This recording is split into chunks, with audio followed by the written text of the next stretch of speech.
Dua tunakuombea uweze kuwa imara.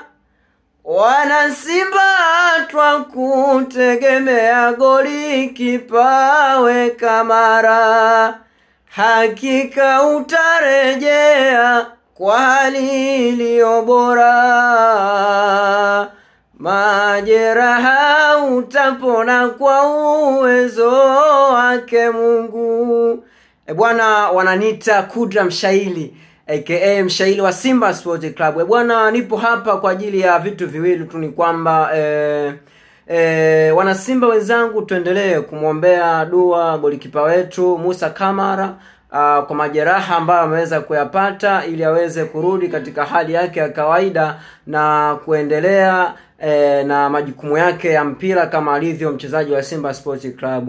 Hivyo basi tuendelee kumwombea dua golikipa wetu Musa Kamara aweze kurudi katika hali yake ya kawaida.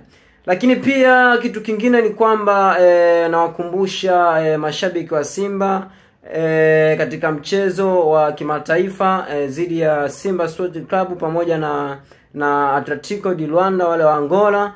Mchezo huu ni wa muhimu sana kwetu sisi kama Simba Sports Club, sisi kama mashabiki wa Simba Sports Club. Mchezo huu tunauhitaji kwa 100% kwa sababu tupo katika hatua ya makundi. Kwa hiyo inatakiwa tushinde mchezo huu wa nyumbani, lakini pia sio wa nyumbani tu, hata michezo mingine ya ugenini, ili tuweze kupata pointi na kuwa pale kidedea ama kuwa pale juu, kwa sababu pale juu ni patamu.